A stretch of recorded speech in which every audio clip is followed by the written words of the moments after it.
Hi everyone. How many unarmed black men do cops need to kill with no justification before it stops here, the internet's busiest music nerd?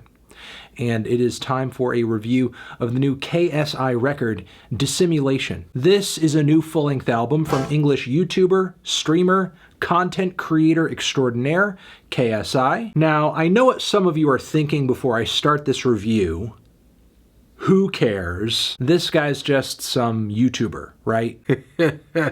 And isn't he also the dude that boxed Logan Paul? Yes, and yes, he is a gamer and a bit of a goof too. There's tons of cringy clips of him all over the internet doing God knows what. But we're currently living in an era where online content creators are building scary, huge platforms. And with 21 million YouTube subscribers, KSI is one of those guys. When your following is that huge, the name of the game is figuring out different ways to monetize your audience's attention, and music is just one of the most obvious avenues to do that. Considering the numbers a guy like KSI can bring to the table, it's no wonder we're seeing more and more internet personas making successful crossovers into other sectors of the entertainment industry. One of the most obvious being Joji's successful break-off from his Filthy Frank character back in the day on YouTube to become one of the biggest stars on the 88 Rising label. There's no reason KSI couldn't compete on a similar level. He has the fans, he has all the money in the world to throw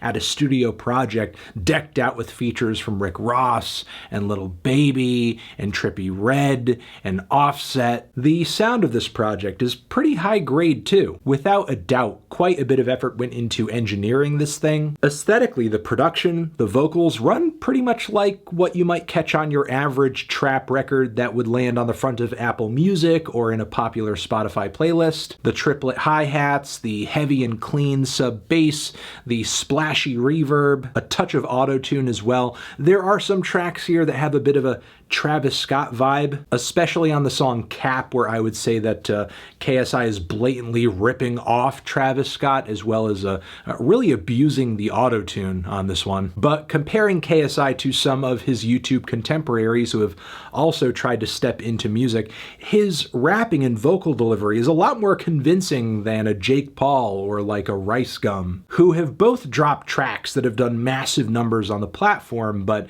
to anyone who is actually a music fan and not just a Rice Gum or a Jake Paul stan, you can hear their rap skills are lacking, to put it politely. By comparison, KSI's flows are a lot smoother, the tone of his voice much meaner. He's got some nice bass in his range as well. Honestly, if I didn't know who this was from the sound of this record and the look of the track list and the vibe of the instrumentals, I would assume this was a major label project with a big budget behind it from an artist who does this professionally. So at the very least, KSI has met this bar of quality set by other trap rappers who have a deal and a very expensive chain with like a gem-encrusted SpongeBob character hanging off of it.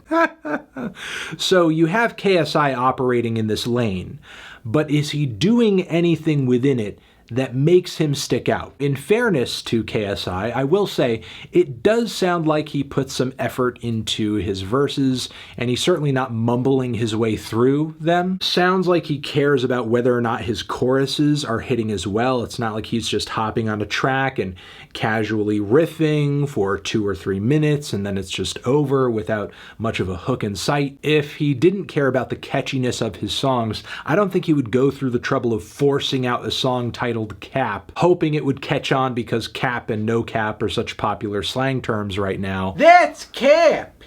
No, it's not. That's the opposite of what you mean. Cap on my head! We also have a very clubby dancehall track with the song Houdini. Speaking of track lists here that feel a little focus grouped, like we have to have this vibe and that vibe, this style and that style go for this sound and that sound. I often cringe at pop rappers who force themselves into this style just because Drake helped popularize a more gentrified version of it, but JJ actually sounds pretty comfortable over this style of song. There is a good feature on the track, a slick hook, some really punchy beats too. What's not to like? With some tracks here, KSI seems to have a decent sense of what makes for a good song in a certain vibe, namely the track Poppin' featuring Lil Pump and Smoke Perp.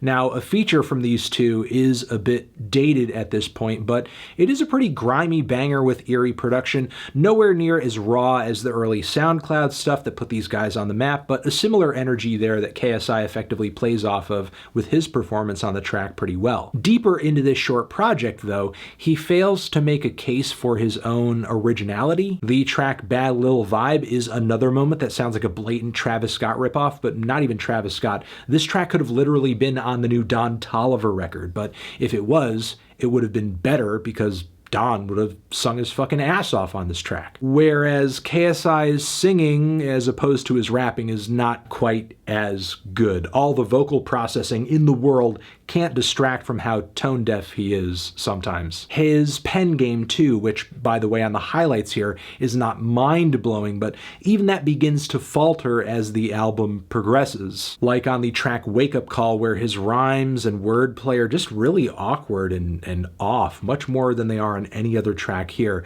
And we have a standout with I'm winning in different avenues, trippy my revenue, don't see me ever lose, and I jump hurdles like kangaroos. The kangaroos, they are jumping, I suppose. However, this is not nearly as attention-grabbing as the bar on Killa Killa where he says, taller than the maca when I gotta stack it up. Now she's sounding like Chewbacca when she back it up.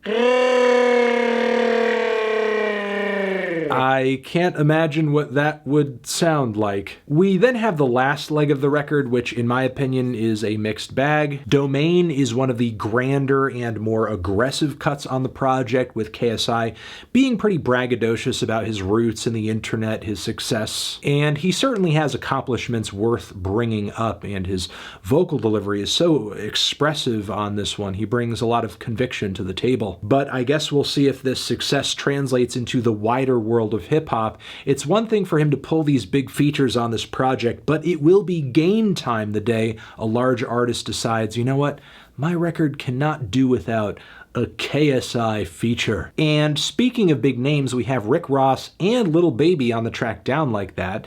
Now, while I find this track listenable, it's just not very groundbreaking, not very memorable. It's got a lot of name recognition, obviously, but beyond that, not much else. The track Undefeated, where it sounds like KSI is rapping his ass off a little bit with a lot of passion, that's great, but the vocals are mixed incredibly low on this cut, and they are slathered in auto-tune too, which makes it difficult to really connect with them in any meaningful way. Though the instrumental is easily one of my favorites on the project. The plucky acoustics and killer woodwind melodies in the background are both great. We then get the worst for last, though, on the track Millions, where KSI is sounding absolutely comatose or maybe overcome with emotion. I can't quite tell. But what really ruins the track right from the start are these tuneless, auto-tune vocal leads that are overlapping each other hideously. Thematically, this song reminds me a lot of Post Malone's Rich and Sad, but the lyricism isn't nearly as catchy, the tune isn't really there either. I mean, I get the sentiments of this song that money can't buy happiness, and